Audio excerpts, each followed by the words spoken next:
안녕하세요 여러분. 참 안타까운 토요일입니다. 자, 어제는 코스피와 코스닥이 오랜만에 크게 하락을 하고 말았습니다. 코스피 같은 경우에는 1.23% 하락을 하였고 코스닥은 2.31% 하락으로 마감이 되었습니다. 이번 주 목요일에는 미국과 유럽 증시가 모두 조정이 나왔습니다. 유럽 증시 같은 경우에는 대부분 1% 미만대 하락이 나왔고 나스닥과 다우는 디커플링이 되었습니다. 다우는 마이너스 0.29% 하락을 하였고 나스닥은 플러스 0.27% 상승으로 마감이 되었습니다. 그리고 금요일 같은 경우에도 상당히 비슷한 양상을 보이면서 유럽 증시는 모두 하락을 하였고 다우와 나스닥은 오히려 디커플링이 되면서 이번에는 다우가 상승을 하고 나스닥이 하락으로 마감이 되었습니다.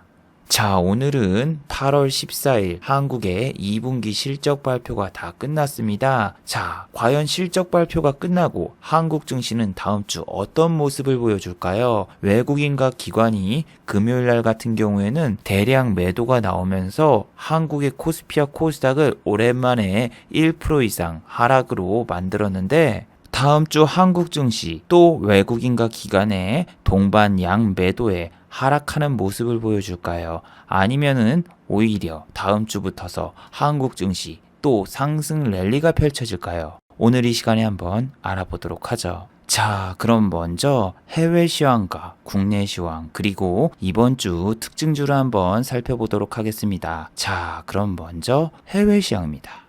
자, 먼저 다우지수입니다. 다우는 어제 0.12% 상승으로 마감이 되었습니다. 최근 다우지수라던가 나스닥 지수가 움직이는 이유는 단 한 가지밖에 없습니다. 코다리 바이러스가 아닌 바로 미국의 경기 부양책 소식이죠. 이틀 전에는 경기 부양책이 난항을 겪고 있다고 해서 다우와 나스닥이 약간 조정이 왔는데 다우 지수는 내리고 나스닥 같은 경우에는 상승을 했는데 오늘 같은 경우에는 정반대예요. 미국의 경기 부양책이 이번 달 내로 합의될 가능성이 없다. 이러한 뉴스가 나왔는데 다우는 상승을 했고 나스닥은 하락을 했습니다. 보시면은 나스닥은 마이너스 0.21% 내렸지만 바로 전날에는 플러스 0.27%로 상승을 했고 다우는 정반대죠. 그래서 똑같은 뉴스를 어떻게 해석하느냐에 따라서 매일 주가가 변동이 되는데 어차피 기사 내용은 매일 똑같아요. 미국의 경기 부양책은 진전이 없었다. 혹은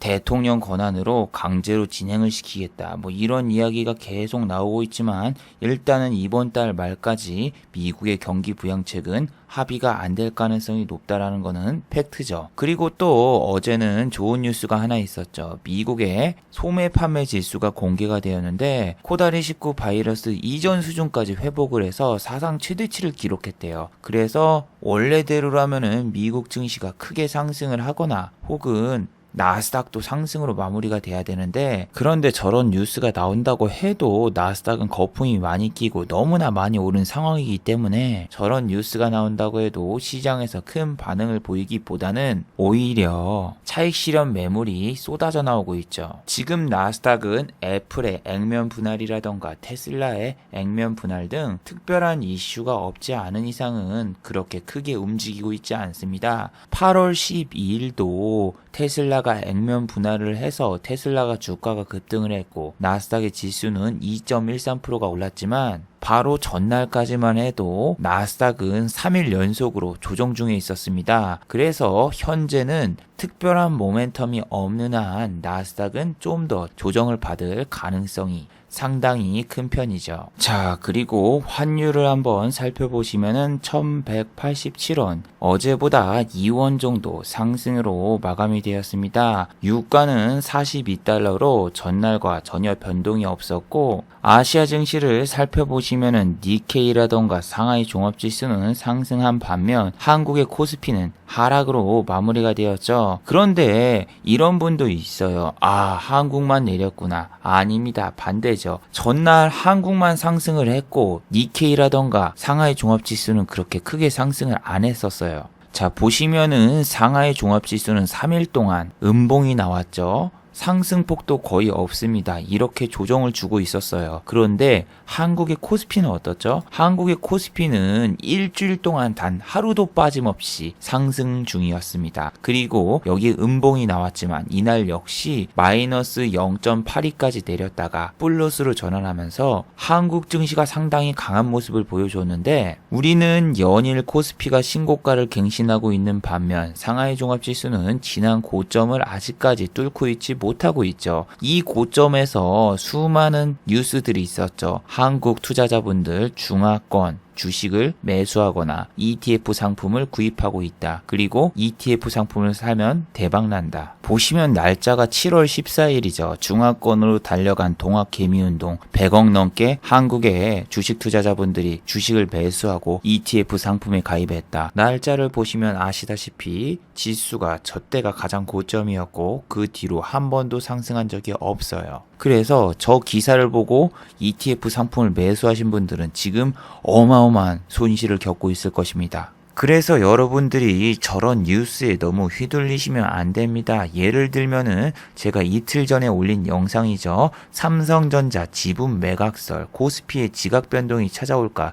이 영상에서 삼성전자의 지분을 매각하기 위해 삼성생명의 주가를 올릴 것이다. 이러한 기사들이 막 나왔잖아요. 그리고 그 다음날 주가는 무려 9.18%가 내렸는데, 이거 시간에 붙어서 그렇게 안 좋은 모습을 보였고, 예전에 삼성 엔지니어링이라던가 제일모직과 삼성물산의 합병 등 여러 가지 삼성 찌라시가 나왔을 때 개인 투자자분들만 어마어마하게 손실을 봤던 그런 사례가 있기 때문에 이것 역시 신뢰하기 힘들다라고 지난번에 말씀을 드렸죠. 그런데 뭐 네이버 종목 토론방 같은 데를 가보시면은 그때는 공매도가 됐었고 지금은 공매도가 안 되니까 주가는 상승할 것이다, 이렇게 예측하신 분들이 많더군요. 그리고 외국인과 기관의 수급을 보시면은 외국인이 팔았지만 기관은 매수를 했다, 그래서 나쁘지 않다, 이렇게 이야기하시는 분도 있지만, 연기금도 많이 샀지만 우리의 단타 전문인 금융투자가 최근에 꾸준히 사고 있단 말이에요. 금융투자가 많이 이렇게 산 거는 주가를 띄울 때 보시면은 지금 얼마까지 올랐습니까? 이미 5만원짜리가 7만 5천원까지 오르면서 많이 올랐고, 차익 실현을 해도 평단가가 이렇게 낮기 때문에 다 던지고 나가도 충분히 빠져나갈 수 있습니다. 그리고 외국인과 기관 같은 경우에는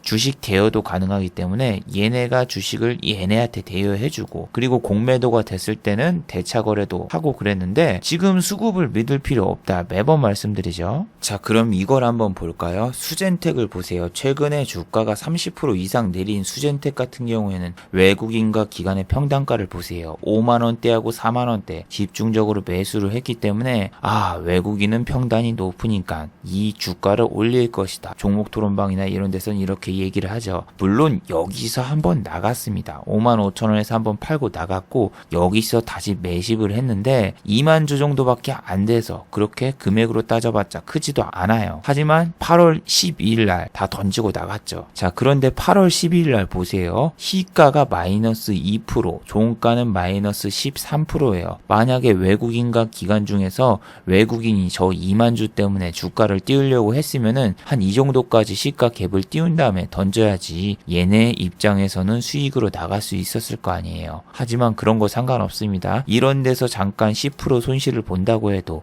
외국인은 나갑니다. 얘네는 이번 주가 옵션 만기일이었기 때문에 요 코스피 옵션으로도 수익을 볼 수가 있고, 이거를 대차로 이용을 하거나 혹은 주식 대여를 하거나 다른 쪽으로 분명히 수익을 보고 나갈 수가 있단 말이에요. 하지만 우리 개인 투자자분들은 주가가 오르지 않으면은 빠져나갈 수 있거나 수익을 낼 수 있는 방법이 없단 말이에요. 그래서 지금 이런 수급들을 그렇게 크게 신경 쓸 필요가 없습니다. 랩지노믹스도 마찬가지잖아요. 랩지노믹스 39,200원에서 외국인이 샀는데 시작하자마자 바로 추락을 했고 갭도 안 떴단 말이에요. 근데 사람들이 뭐 10만 주를 샀다, 20만 주를 샀다, 개인이 쫄아서 던졌네, 뭘 쫄아서 던졌네. 아니에요. 매매 한번 해보세요. 아침부터서 이런 데다가 만주, 2만 주 딱 걸어놓고 시작을 하는데 그걸 누가 매수를 해요? 외국인과 기관은 밑에서 사지 위에서 안 사면은 주가는 이렇게 계속 내린다. 수십 번을 얘기를 해줘도 사람들은 외국인이 샀네, 수급이 살아있다 이런 얘기를 하고 뭐 메딜선이 살아있다, 뭐 몇 분봉을 봐라 이런 얘기도 하지만 주식은 대응의 영역이에요. 아니 주가가 이런 데서 V자 반등이 빵 나올 거면은 내가 이런 데서 손절을 하고 여기서 사서 다시 잡으면 되는 거 아니에요. 근데 지금 이 15%의 손실을 다 때려 맞을 필요가 있나요? 그리고 우리나라 같은 경우에는 현재 나스닥이 안 좋으면은 코스닥도 같이 안 좋습니다. 자, 마이너스 2.31% 지난번과 달라요. 이렇게 마이너스 2%대 하락이 나왔어도 종가에는 결국에는 어느 정도 말아 올리던 게 최근이었죠. 하지만 지금은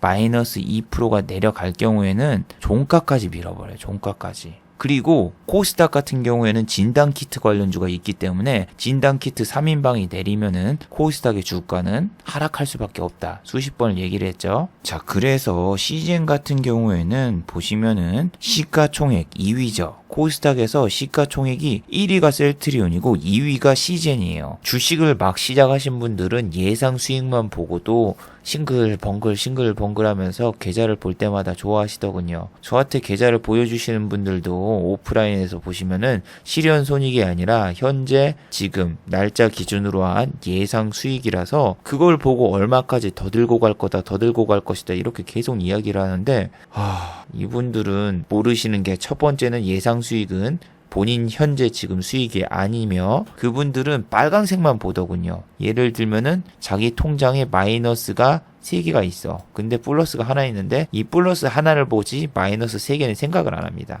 그리고 이 마이너스 3개는 가만 냅두면 오르겠지 생각을 해요. 그래서 전체 계좌는 마이너스 100만 원인데 여기 한 종목이 플러스 20만 원인 거 보고 되게 좋아해요. 그리고 얘네는 마이너스 퍼센트가 10%가 넘어가는데 착각하시는 게 얘는 이미 마이너스 10%를 찍었기 때문에 본인 본전에 오려면 플러스 10%를 찍어야 되는 게 아니라 플러스 12.5%를 찍어야 돼요. 수수료까지 포함을 해서. 그래야지 자기 본전에 오는데 그걸 모르고 있어요.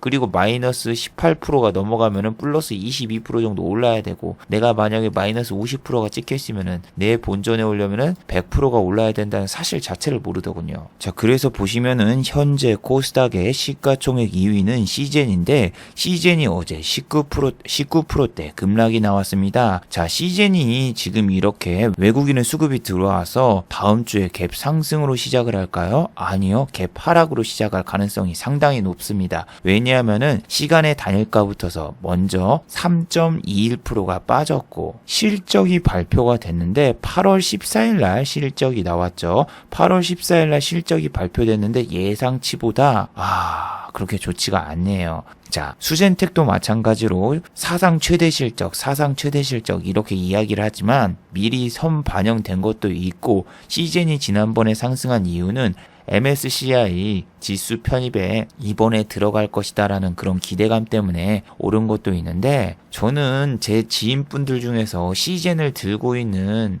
아주머니가 계셨거든요. 저는 그래서 CGN으로 수익을 봤다고 하길래 CGN을 팔았다는 얘기인 줄 알았어요. 하지만 주식을 시작하신 지 2달, 3달밖에 안 되신 분들은 이 주식이라는 게 빠지면은 1%에서 2%, 3%밖에 안 빠질 줄 알고 계시더군요. 이렇게 3일 만에 30% 이 정도 빠져버리니까 마이너스로 전환이 됐대요.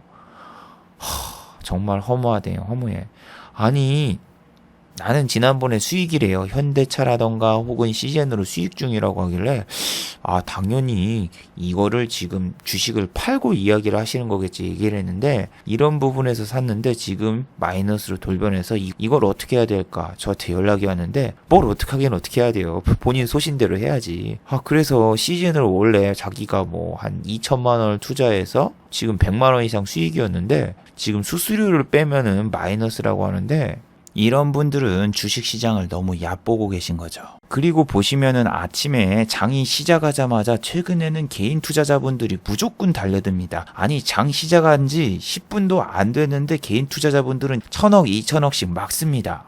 이게 증시 대기자금이 뭐 40조, 50조 이렇게 한다는데 아침부터서 너무 흥분하시는 개인 투자자분들이 많아요. 배드민턴을 제가 치는데 배드민턴장에 가도 지금 주식 뭐 사야 되냐 이렇게 물어보시는 분들이 너무 많아요. 그래서 개인적으로 저는 과열 현상이 너무나 심하다라고 생각하고도 있고, 그분들이 투자금이 막 3천만 원, 4천만 원, 5천만 원을 시작을 하려는 거예요. 그래서 아니 100만 원으로 시작을 해도 상당히 많은 건데 무슨 1,000만 원, 2천만 원을 주식을 하려고 하냐 하니까, 자기 친구들이라던가 자기 주변 사람들이 뭐 2천만 원 투자를 해서 뭐 1,000만 원을 벌었다니 뭐 했다니 막 이런 얘기를 들으니까 자기도 지금 안 하면 안 될 것 같대요. 근데 이 사람들은 손실을 볼 거라는 생각을 안 하고 있어요. 뭐 물론 어제는 CGN뿐만이 아니라 코스닥에 있는 900 종목의 이상 종목들이 다 하락을 했기 때문에 지수가 2% 이상 빠지는 거는 꼭 CGN 때문에 그런 건 아니라고 말할 수 있죠. 자, 어제 하락과 상승 종목을 보시면은 947 종목, 그리고 코스피 같은 경우에는 531 종목인데, 아니 여러분, 금요일인데도 불구하고 3천억이 들어왔어요. 10시 44분밖에 안 됐는데 이게 얼마나 대단한 거냐면은, 여러분, 이번 주 8월 17일 같은 경우에는 임시 공휴일이에요. 임시 공휴일. 3일 연속으로 쉬는 날 같은 경우에는 우리나라가 미국장이 금요일 날 떡 나가고 월요일 날 떡 나가면은 얘네가 떡 나간 거를 이틀치를 반영받기 때문에 원래 금요일 저녁과 휴가철에는 돈 들어오는 게 상당히 적은데, 어제 코스피를 볼까요? 코스피 거래량 보세요. 와, 8월 17일인데도 불구하고 뭐 수요일이라던가 이럴 때보다 훨씬 더 거래량이 많아요. 그리고 오히려 이렇게 막 1%, 2% 빠지는데 개인 투자자분들이 더 들어옵니다. 아, 빠지길 기다렸다 하면서 더 들어오는데, 자, 어제는 여러분들이 어떤 뉴스를 보고 빨려 들어왔을까? 제가 한번 짐작을 해보자면은, 일단은 중화권의 시진핑 방한이죠. 시진핑 방한 뉴스는 이틀 전에도 있었어요. 왜냐하면은 중국의 양제츠라는 사람이 2년 만에 한국을 깜짝 방한을 한다고 해서 시진핑 방한이 11월 달에 이뤄질 것이다라는 의견이 나오고 있습니다. 자, 여기 보시면은 단독 정부 시진핑 11월 전 방한 준비 태세 돌입. 자, 아까 말씀드린 내용의 추가 기사인데, 자세히 보시면은 다음 달부터서 이제 시진핑 주석이 해외 일정 소화가 가능하기 때문에 한국에 올 것이다. 그렇기 때문에 지금 뭐 중화권 관련된 주식들이 있죠. 엔터주라던가 혹은 화장품 면세점 뭐 이런 주식을 지금 사야 되는 게 아닌가 흥분하신 분들 정말 많을 겁니다. 자, 하지만 여러분, 제가 계속 말씀드리지만 시진핑 방안은 2016년도부터서 지금까지 4년 동안 계속 나왔고, 김정은 방안도 3년 동안 계속 나왔던 겁니다. 문재인 정부 출범 이후 김정은 방안이라는 뉴스, 그리고 시진핑 방안이라는 뉴스 검색 한번 해보세요. 몇 번이나 나왔나.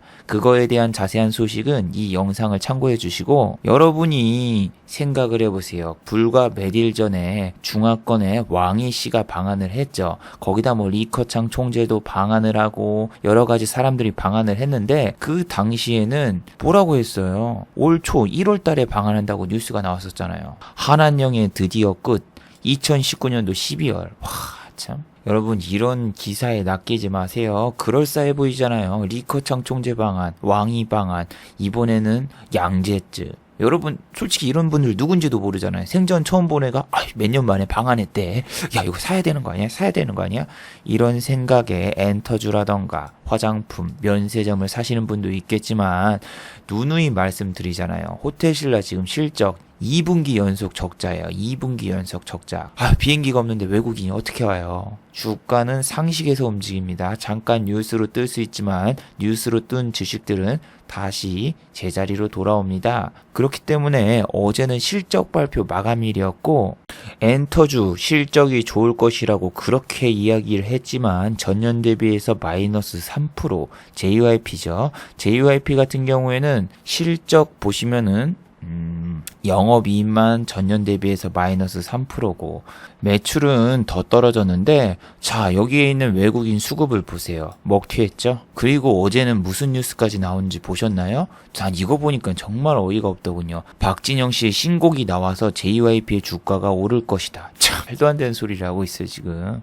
뭐 트와이스도 아니고 이제는 박진영 씨까지 미는데, 박진영 씨가 나온다고 해서 뭐 일본 오리콘 차트에 올라가거나 아니면 뭐 국내 차트에 올라오거나 뭐 그런 리가 없잖아요. 아니, 이거는 뭐 박진영 씨를 무시해서가 아니라, 지금 뭐 이지라던가 니주라던가 이런 애들 같은 경우에는 일본의 오리콘 차트에 등록이 됐다 뭐 했다 하면서 기사도 나오고 그러지만, 박진영 씨가 뭐 어디 뭐 빌보드 차트에 들겠어요? 아니면 일본 차트에 들어가겠어요? 그럴 리가 없단 말이에요. 그런데 이제는 뭐 박진영 씨 뉴스를 내보내면서 어제 주가를 빵 띄웠는데 결국 하락을 했습니다. 그리고 지금 JYP 같은 경우에는 조심해야 되는 게 공매도 상위 종목입니다. 공매도 상위 종목, 요즘에 공매도 안 된다고 해서 뭐 시젠도 막 많이 올랐고 그 다음에 또 뭐 현대차도 많이 올랐고 뭐 그러는데 결국에는 시젠 공매도 1위였는데 엄청나게 내렸죠. 이제는 공매도 상위 종목도 어느 정도 좀 조심해야 된다고 생각을 해요. YG 엔터테인먼트, JYP 그리고 엔터주, SM 다 공매도 상위 종목이에요. 근데 지금 전부 다 한한령 해체라는 수혜주 뉴스 띄우면서 여러분 주식을 사게 만들었죠.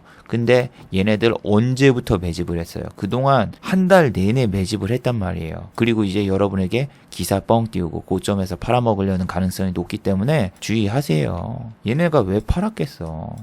이게 다 똑같아요. 전날 이렇게 쫙 풀 매수 들어오고 기사 띄우고 YG 플러스가 실적이 좋게 나왔으니까 엔터주 전체가 실적이 좋을 거라고 이야기하는데 가수들이 학교 축제, 대학교 축제라던가 혹은 콘서트라던가 그런 데서 수입을 올려야 되는데 지금 그게 불가능한데 과연 얼마만큼이나 수익이 나왔겠냐고. 아니 그래서 어제 같은 경우에는 8월 14일 실적 발표 마감일이었고 8월 14일 날 실적을 발표하는 회사들은 분명히 적자 회사인 회사들이 많을 것이다 말씀드렸죠. 그래서 지금 정리할 내용이 상당히 많아서 내일 영상으로 나눠서 올릴 텐데 보시면은 키이스트 2분기 영업손실 8억 원 적자 전환을 했습니다. 자, 키이스트 같은 경우에는 최근에 방탄소년단 관련주로 핫하게 올랐고 LB세미콘, DPC와 함께 같이 올랐는데 자, 이것도 보세요. 영업이익은 적자로 전환. 이 회사 같은 경우에는 재무제표를 보시면은 연간으로 보면 적자가 원래 있던 회사였고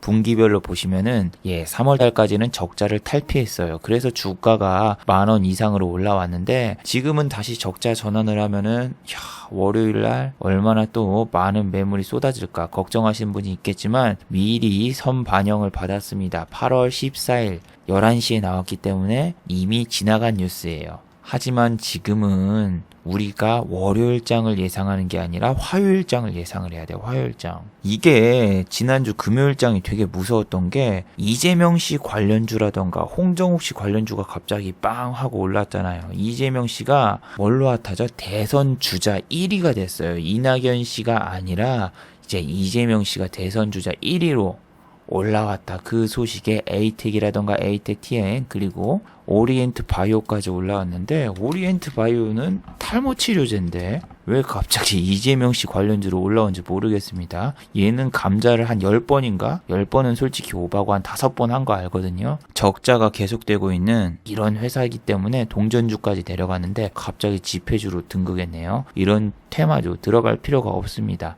왜? 디지털 조선 보실래요? 나 어이가 없어가지고 이 주식 같은 경우는 제가 캡처도 해놨습니다. 제가 잠깐 마트에 볼일을 보러 갔는데 저는 시간이 몇 시였냐면은 한 3시 10분이었어요. 근데 3시 10분인데 이상하게 벌써 동시호가에 진입을 했더군요. 디지털 조선, 홍정욱 씨 관련주는.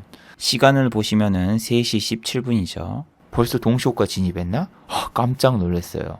왜냐면은 디지털 조선은 13%까지 올랐다가 종가가 마이너스 12.70% 하락. 이게 무슨 뜻이냐면은 위아래 변동성이 20% 이상. 위에서 잡으신 분들은 지금 마이너스 21%인데 이게 정치 테마주의 허화실이에요. 정치 테마주. 정치 테마주는 이게 예측이 불가능하고 예를 들면은 예전 반기문 사태, 지앤코 알죠? 반기문 씨 대선 출마할 겁니까? 절레절레. 한 번 하면 쩌마 2번 가는 겁니다. 쩌마 2번. 그런 거기 때문에 정치 테마주는 진짜 자기네들이 안 나간다고 하면은 그냥 끝나는 거예요. 근데 지금은 이제 서울시장 선거라던가 이런 데 이제 또 홍정욱 씨가 나갈 거라고 하고 있고 이재명 씨는 또 대선이에요. 둘이 약간 스타일이 달라요. 근데 디지털 조선은 내렸는데 KN에도 올랐거든요. 이게 그겁니다. 손바뀜처럼 1위와 2위가 바뀌었어요. 지금 KNN 같은 경우에는 계속 조정을 줘서 이제는 위아래가 바뀌면서 디지털 조선이 내리고 KNN 원래 홍정욱 씨 관련주 1위가 다시 귀환을 했네요. 이걸 네 글자로 왕의 귀환이라고 하죠. 아니 최근에 뭐 현대차도 올랐지만 쌍용차 얼마나 많이 올랐어요. 쌍용차가 뭐 중화권에서 뭐 인수한다 뭐한다 하면서 기사 빵빵 띄우고 이거 상한가 몇 번 갔습니까? 4번 갔죠. 근데 반기 보고서 제출 마감, 쌍용차 감사 보고서 미제출, 감사 의견 거절. 그리고 쌍용차 같은 경우에는 감사 의견 거절까지 받아서 상패 가능성이 높아요. 2분기 연속 감사 거절. 그래서 지금 이런 거는 들어가면 안 돼요. 안 돼. 이런 건 들어가면은 최고점에서 물려가지고 존버하다가 결국 휴지 조각 돼서 끝나는 게 네오이녹스 앤 모크스라는 주식이 있었거든요. CL 인터내셔널. 걔도 마지막 불꽃쇼 나오고 그랬는데 이런 불꽃쇼를 조심해야 되는 이유가 내가 이런 데서 먹어서 나왔어도 또 들어가게 돼요. 상한가 또 가면 내가 또 물리고 또 들어가고 해가지고 결국 고점에서 물리고 갑자기 자발적인 장기 투자가 아니라 비자발적인 장기 투자자가 돼가지고 제발 구조대 좀 보내주십시오. 58층에 사람 있습니다 하면서 막 구조대를 기다리신 분도 많은데 저는 진짜 주변에서 2천만 원 주식으로 2천만 원 벌었다면서 주변에 있는 모든 사람 꼬드기면서 이상한 종목 알려주고 다니는 사람이 주변 지인분들 중에 있는데 다 적자 기업을 알려주고 다녀서 그분은 나중에 후폭풍을 어떻게 감당할까 이런 생각도 되게 많이 하는데 어차피 뭐 제가 여러분 말린다고 해서 그런 분들은 무조건 그 주식을 삽니다. 왜냐면은 저 사람이 돈을 벌었다 이렇게 떠벌리고 다니면은 나도 사게 되고 저 사람이 차를 바꿨다 하면 나도 저 사람 말 들어서 차를 바꿔야지 이런 생각을 하게 되거든요. 근데 여러분 저처럼 진짜 돈을 벌고 있으면은 티를 별로 안 냅니다. 얼마 벌었다 이렇게 티를 내고 다니면은 수많은 사람들이 연락이 오고 귀찮고 정말 힘들어요. 그리고 신분 노출이나 이런 걸 할 수가 없어요. 상식적으로 생각을 해봐요. 여러분 귀찮은 일만 생기게 되는데 뭐하러 다른 사람들한테 내가 얼마 벌었다 뭐 했다 이렇게 떠벌리고 다닙니까?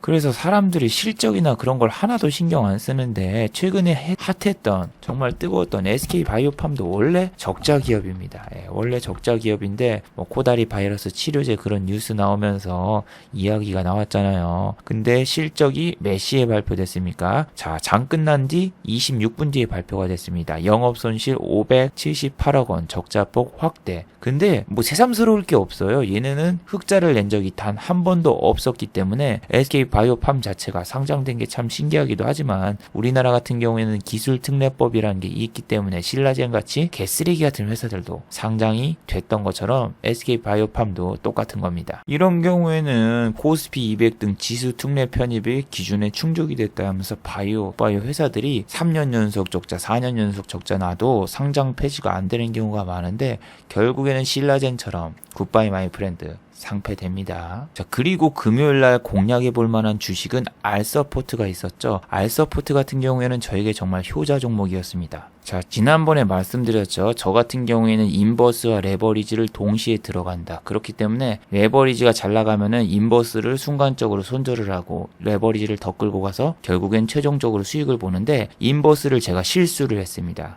타이밍이 안 좋을 때 매도를 해서 이렇게 200만 원 가량 손절을 한 적이 있었는데 그 손절을 메꿔준 게 바로 우리 알서포트였죠. 뭐 손실을 완벽하게 메꾸진 못했습니다. 하지만 알서포트 그래도 저에겐 좋은 추억이 남은 첫사랑 같은 여자친구 같은 그런 존재인데 자, 알서포트는 몇 번이나 말씀드렸지만 이 지수가 안 좋을 때 잘 움직이는 종목이죠. 그리고 얘는 원격 의료 관련주라서 비트컴퓨터라던가 그런 애들이 움직일 때 같이 움직이는데 비트컴퓨터는 주가가 내리고 있었어요. 근데 알서포트는 올라요. 데이터 솔루션이랑도 예전에 같이 갔었어요. 예전에는 알서포트보다 데이터 솔루션이 더 잘 나갔고 알서포트는 10,000원만 가면 계속 하락하는 그런 조류 같은 종목이었죠. 자, 알서포트가 상한가를 갔을 때 이 데이터 솔루션이 먼저 갔고 그 다음날 이렇게 급등이 나오면서 얘는 그래도 빨간불로 마감이 됐었단 말이에요. 하지만 우리의 알서포트는 조류였죠. 데이터 솔루션과 같은 날에 상한가를 갔지만 오히려 하락하면서 정말 최악의 모습을 보여주었는데 그 뒤로 더 최악이었죠. 한 번도 안 오르고 쭉 내리면서 우리 개인 투자자분들을 실망을 시켰죠. 개인 투자자분들 같은 경우는 이 자리에서 손절을 칩니다. 왜? 장대 양봉의 반, 거래량이 터진 장대 양봉의 반이 훼손이 될 경우에는 손절을 한다. 손절 라인을 언제까지 유지를 시켰냐면은 1, 2, 3, 4, 5 거래일 기준으로 죽여버립니다. 보통은 개인 투자자분들이 못 견뎌요. 여기 잠깐 장대 양봉을 훼손시킨 다음에 다음날 반등이 나오겠지 했는데 반등이 나오다 죽어버리고 그 다음날 또 죽어버리면 질려서 나가는데 개인 투자자분들이 나가자 갑자기 뿌앙 하고 올라갑니다. 그런데 다음에 또 들어오니까 빼버리고. 근데 얘는 말씀드리죠. 얘는 양봉에 따라가면 물립니다. 양봉에 따라가면 이렇게 돼요. 하지만 음봉에 들어가면은 다음날 상승이 잘 나오는 종목이라서 종배 관점으로는 되게 좋은데 어제는 장중에 정말 휘황찬란했어요. 얘가 먹기 힘든 게 이거예요. 일봉을 보는 게 아니라 얘 진짜 휘황찬란해요. 잠깐 2% 올렸다 내렸다 2% 올렸다 내렸다 2% 올렸다 내렸다 다 빼버렸다. 이런 거 보통 손절선 여기를 잡거든요. 손절선 터치하자마자 바로 급등시켰다. 정신이 하나도 없어요. 정신이 하나도 없어. 근데 얘 같은 경우에 11시 30분 매매가 정말 잘 먹습니다. 11시 30분 여기거든요. 여기서 보시면은 사자마자 바로 슈팅이 나오는데 큰 돈으로 못해요. 왜냐하면 지수가 1% 이상 하락하고 있는데 지금 여기서 1억 배팅 못합니다. 지난번에는 제가 7,500만원 배팅을 했지만 이때 같은 경우에는 장이 괜찮았단 말이에요. 하지만 지금 같은 경우에는 코스피 코스닥이 내리고 있고 코스닥은 2% 내리고 있습니다. 얘 상한가 못 가요. 얘 지금 2% 내리고 있어서 상한가 못 가는데 지금 보시면은 11,000원도 못 돌파합니다. 지금 11,000원을 돌파하려면은 거래량이 2배 3배가 터져야 되는데 한국 3일간 휴일이에요. 그래서 못 돌파한다고 생각을 하고 1% 2% 먹는 걸로 들어갔으면 잠깐 먹을 수 있습니다. 자, 보시면은 11시 30분이죠. 1,400원을 찍고 위로 올라가는데 아마 1,500원을 돌파로 들어가신 분들이 많을 거예요. 근데 돌파하려고 하니까 얘는 미친 듯이 빼버립니다. 10,000주를 샀다 해서 개인 투자자분들이 이렇게 들어오잖아요. 그러면은 와, 그게 진짜 무서워. 올라가네 하고 사람들이 탁 위에다 이렇게 시장가로 들어오는 거예요. 이게 시장가로 개인분들이 따라 붙으면 올컨이 잘 걸렸다 하면서 이렇게 던져버립니다. 근데 던지는 게 문제가 아니라 보통 여러분이 손절선을 정하잖아요. 얘는 10,000원 깨지면은 던져야 되겠다.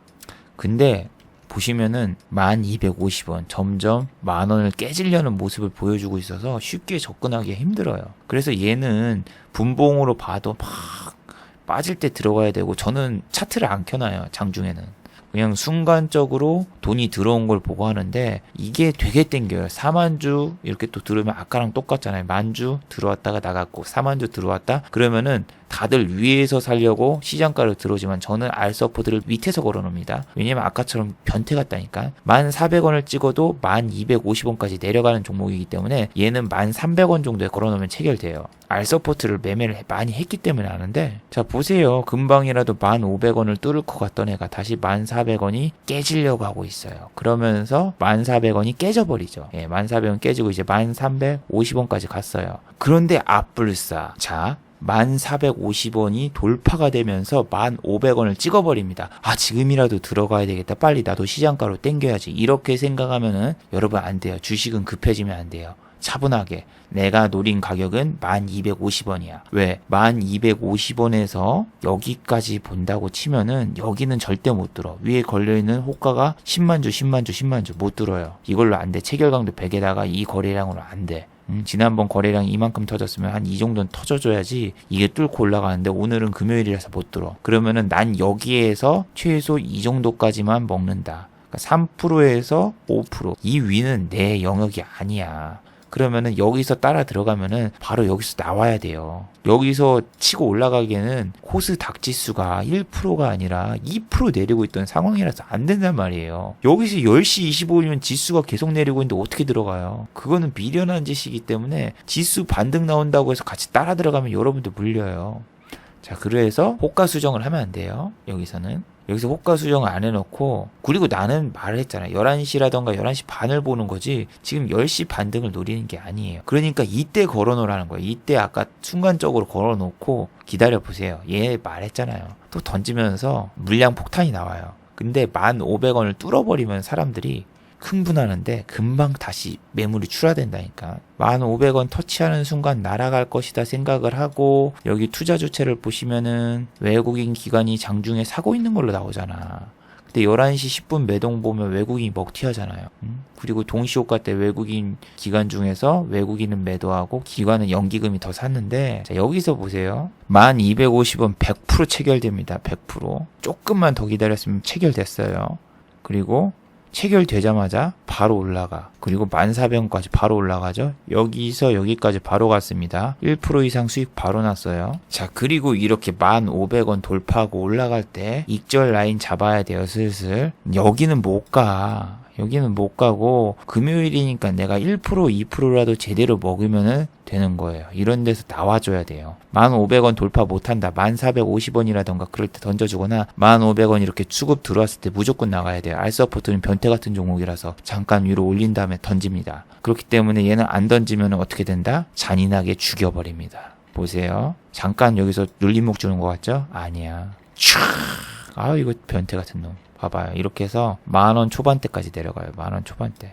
1,150원까지 내려가죠. 이게 무서운 거예요. 수익 줬을 때 빨리 챙겨야죠. 다시 오른다고 해도 팔았다 다시 사면 얼만데. 그리고 이제 12시 반에 잠깐 올라가는데 또 공략하지 마세요. 오늘은 안 돼. 오늘은 지수가 마이너스 2%대 빠지고 있는데 또 공략하다가 종가에 물려버리면 얼마나 짜증나. 왜냐면은 나는 화요일날 매매를 할 수 있는데 월요일날 미장이 또 내리면 어떡 해요. 그래서 그냥 한번 먹고 나오는 게 좋습니다. 욕심 많이 부리면은 어떻게 된다? 패가망신합니다. 그래서 주식시장에는 줄 때 먹고 나오고 수익 구간을 길게 보기보다는 지수가 2% 내리고 있는데 내가 1%라도 제대로 먹으면 그걸로 감사를 해야 되는 겁니다. 그래서 이렇게 쫙 내려갈 때는 종가에 다시 올라가지만 종가는 지금 상관없어. 어차피 매매 이때 끝나고 저 같은 경우에는 이제 이사를 와가지고 금요일 날은 조립식 책장을 한번 만들어 봤습니다. 선반과 같이.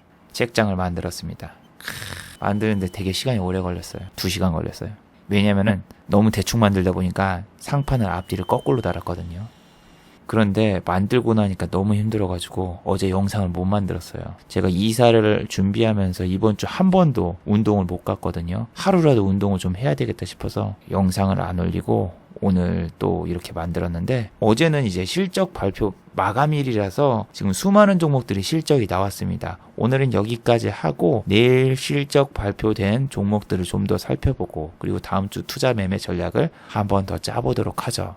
자, 마지막으로 한번 정리해 보도록 하죠. 양재째 방안은 아무것도 아닙니다. 작년에 왕이가 방한을 하였고 중화권의 리커창 총리가 최근에 방한을 했죠. 중국의 여러 인사들이 방한을 했는데 올 때마다 우리 진핑이 형이 방한한다는 이야기를 했지만 여러분 4년 동안 단 한 번도 방한한 적이 없습니다. 이미 엔터주라던가 중화권 관련주는 외국인과 기관이 많이 매집한 종목들이라서 이번 실적 발표 이후 화요일부터서 오히려 외국인과 기관의 차익 실현 매물이 쏟아져 나올 수 있으니 너무 그렇게 큰 기대를 하지 마시고 두 번째, 미국의 경기 부양책은 월말까지 합의가 안 될 가능성이 높습니다. 매일 미국의 경기 부양책 이야기가 나오지만 좀처럼 타협점을 못 찾고 있습니다. 이거는 우리 럼프형의 재선전까지 하원에서 최대한 시간을 끌면서 계속 늦출 가능성이 높아요. 결국에는 합의가 되겠지만 시장에서는 합의가 된 날만 일시적으로 잠깐 상승을 하고 그 이후에는 그냥 지지부진할 가능성이 높은데 이 경기부양책에 너무 큰 기대를 하지 마시기를 바랍니다. 자, 유튜브 광고도 끝까지 시청해주시면 정말로 고맙겠고 좋아요와 구독하기도 많이 눌러주시면 정말로 감사하겠습니다. 아, 그리고 또 어제 생방송 전에 후원을 해주신 정말 고마운 분들이 계셨네요. 네, 제 유튜브 채널에서 김천재 후원하기 버튼을 누르시면 저를 후원해 주실 수 있는데 토니 스타크님 후원 1,000원 정말 감사드립니다. 자, 다들 수고하셨고 즐거운 주말 되시기 바랍니다. 다들 수고하셨습니다.